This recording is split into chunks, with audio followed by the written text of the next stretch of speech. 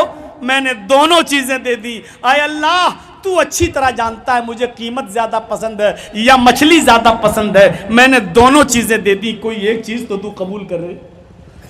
میں نے دونوں چیزیں دے دی. اس کو کہتے ہیں عمل صالح. ایمان اور عمل صالح دونوں ضروری ہے.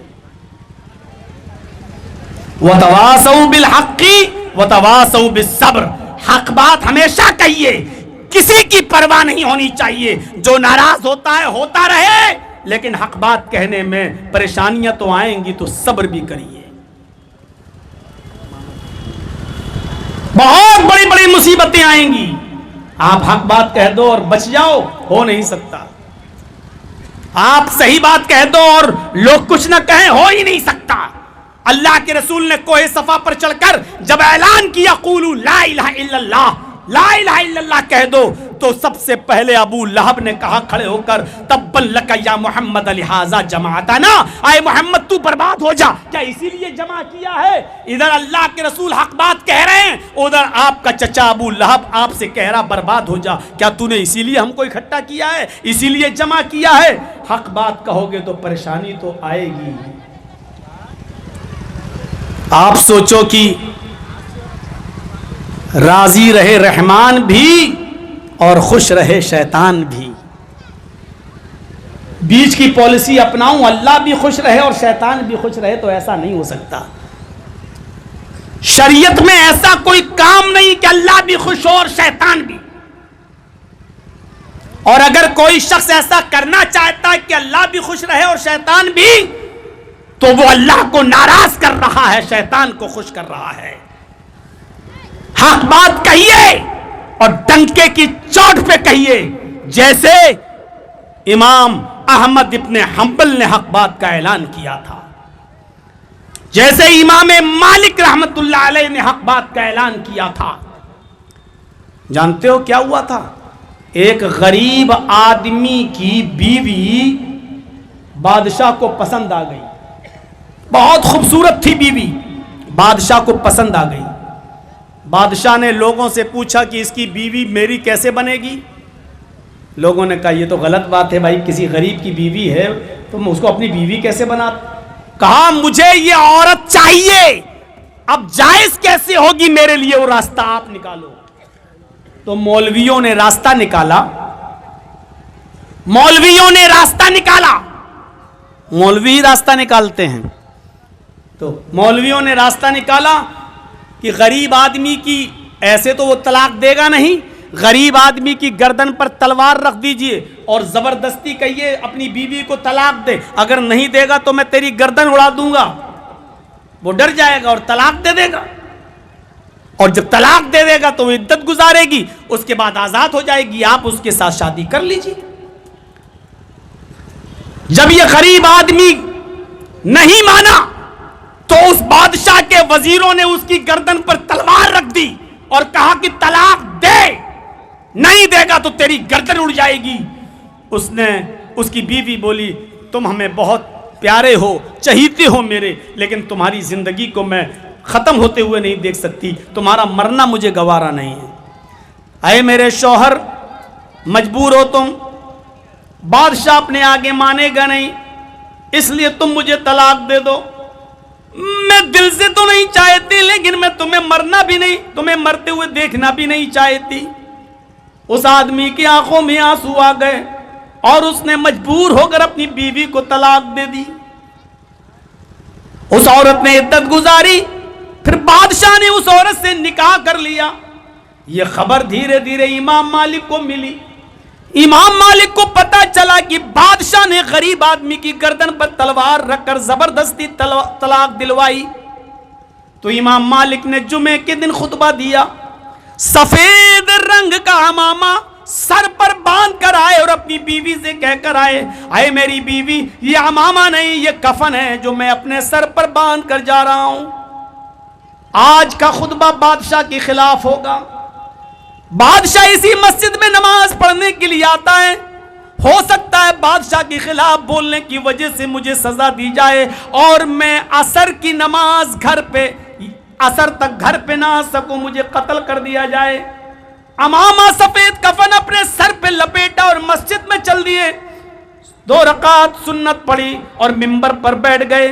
اذان ہوئی, پھر خطبہ دینا شروع کر دیا اور اس خطبے میں کہا کہ لوگوں, میں نے سنا ہے کہ کسی غریب عورت کی گردن پر تلوار رکھ کر اس غریب آدمی سے طلاق دلوائی گئی ہے اور بادشاہ نے اس غریب لڑکی, اس آدمی کی بیوی سے نکاح کر لیا ہے.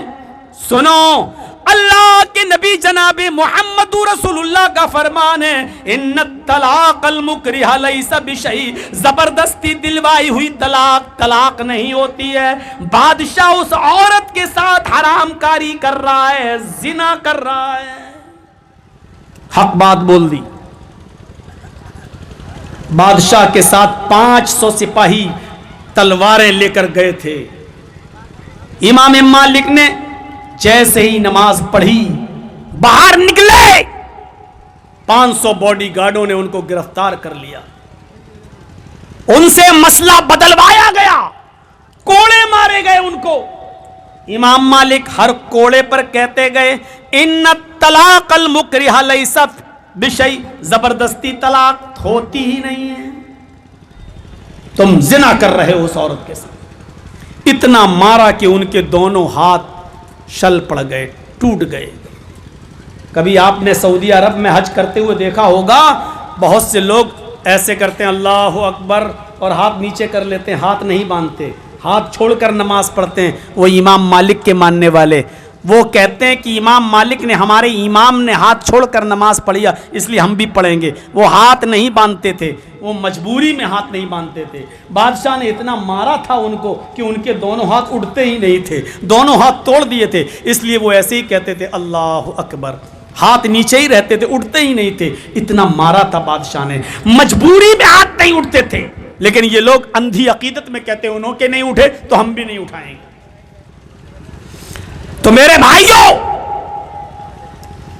پھر ان کے پیروں میں بیڑیاں ڈالی گئیں, ہاتھوں میں ہتھکڑیاں ڈالی گئیں اور ان کو ایک اونٹ کے اوپر الٹا لٹا دیا گیا اور مدینے میں گھمایا جا رہا ہے اور کہا جا رہا ہے کہ دیکھو, بادشاہ کا کہنا نہ مانا, بادشاہ کے خلاف بولا ہے تو بادشاہ نے اس کو یہ سزا دی ہے. اگر کوئی بھی شخص بادشاہ کے خلاف بولنے کی جرات کرے گا تو اس کا یہی حال ہوگا, اس سے بھی برا حال ہوگا. اور امام مالک اس اونٹنی کے اوپر بیٹھے ہوئے ہیں, اس اونٹنی پر الٹے لٹکے ہوئے ہیں, ہاتھوں میں بیڑیاں, پیروں میں, ہاتھوں میں ہتھکڑیاں, پیروں میں بیڑیاں ہیں, الٹے منہ اونٹ کے اوپر لدے ہوئے, پھر بھی کہہ رہے ہیں یہ جھوٹ بول رہا ہے, بادشاہ کے خلاف بولنے کی وجہ سے مجھے یہ سزا نہیں ملی, اللہ کے رسول کی حدیث سنانے کی وجہ سے مجھے سزا ملی. میں اس حال میں بھی یہی حدیث پڑھوں گا, ان الطلاق المکرہ لیس بشیء, زبردستی دلوائی ہوئی طلاق نہیں ہوتی. اتنا پٹنے کے بعد حق بات پھر بھی بول رہے ہیں, اور اتنا مار کھانے کے بعد صبر بھی کر رہے ہیں اور کہہ رہے ہیں کہ زبردستی دلوائی ہوئی طلاق نہیں ہوتی. میرے بھائیوں, آخری واقعہ, آئیے اس واقعے کی طرف. حضرت سمیہ کو اتنا مارا کیوں؟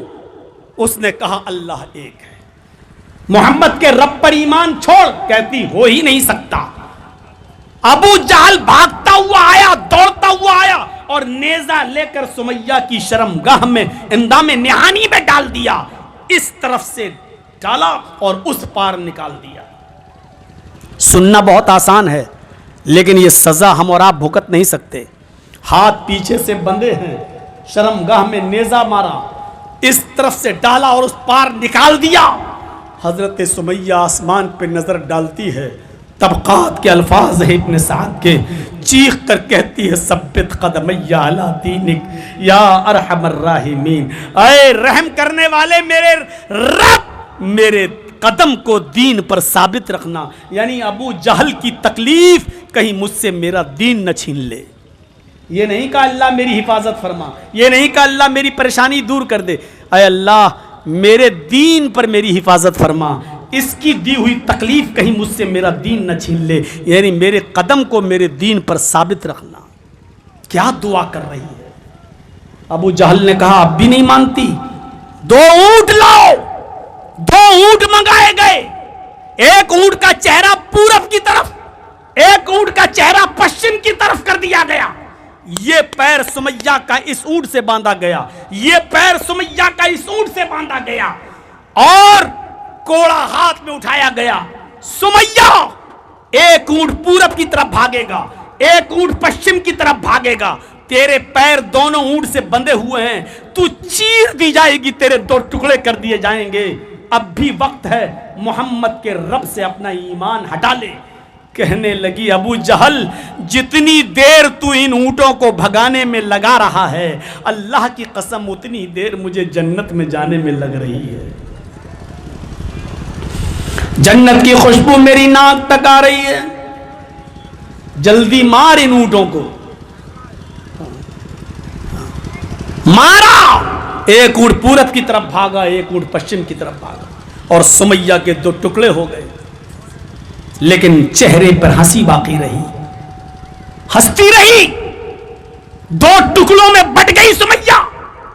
ابو جہل پتھر اٹھا کر اپنے سر پہ مارنے لگا، سب کچھ چھینا لیکن سمیہ کی مسکراہٹ نہیں چھین سکا. اللہ کے رسول نے جب دیکھا عمار کو اور یاسر کو، بیٹے کو اور شوہر کو، تو منبر پہ کھڑے ہو کے کہا ابو بکر تم جنتی، عمر تم جنتی، عثمان تم جنتی، علی تم جنتی.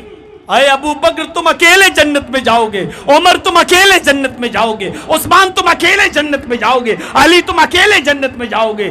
اصبروا یا آل یاسر فإن موعدکم الجنہ. اے یاسر کے گھرانے والو صبر کرو، تمہارا پورا خاندان ایک ساتھ جنت میں جائے گا. یہ ہے صبر. حق بات کہنا نہیں چھوڑی، اور حق بات جب کہی تو پریشانی آئی، اس پہ صبر بھی کیا. تو یہ لوگ جو حق بات بولیں گے اور صبر کریں گے اور ایمان لائیں گے اور عمل صالح کریں گے، یہ لوگ نقصان میں نہیں ہیں، یہی جنتی ہیں. یہ چند باتیں میں نے آپ کے سامنے رکھ دی ہیں مختصر سے خطاب کے اندر. تھوڑی دیر میں آپ کو اور دیتا ہوں 5 منٹ کا. یہاں بیٹھا ہوں. 26 سال کا زمانہ کوئی معمولی زمانہ نہیں ہوتا ہے. آپ مجھ سے پیار کرتے ہیں، بلا رہے ہیں، ہزاروں قسم کے اتار چڑھاؤ آئے، لیکن آپ مجھے نہیں بھولے ہیں. آج بھی میں آپ سے اسی محبت کا حوالہ دیتے ہوئے اس دارالیتامہ والمساکین کے لیے آپ کے سامنے دامن پھیلا رہا ہوں. آپ جب مجھ سے اتنی محبت کرتے ہیں تو میری آواز پر لبیک کہتے ہوئے میرے ہاتھ پر بھی آپ کچھ دیتے جائیے، مصافحہ کرتے جائیے. اللہ تعالیٰ آپ کو اس کا اجر عظیم عطا فرمائے گا. انشاءاللہ آپ کو اس کے اجر سے محروم نہیں کرے گا. اللہ سے دعا ہے کہ الہ العالمین ہماری خطاؤں کو معاف فرما دے، ایمان اور عمل صالح کرنے کی توفیق عطا فرما، حق بات بولنے کی اور صبر کرنے کی ہمیں توفیق عطا فرما. اللہ جب تک تو ہمیں زندہ رکھ، اسلام پہ زندہ رکھنا، جب خاتمہ ہو تو ایمان پر ہمارا خاتمہ فرمانا. وما علینا الا البلاغ المبین وآخر دعوانا ان الحمد للہ رب العالمین. السلام علیکم ورحمۃ اللہ وبرکاتہ. جلدی سے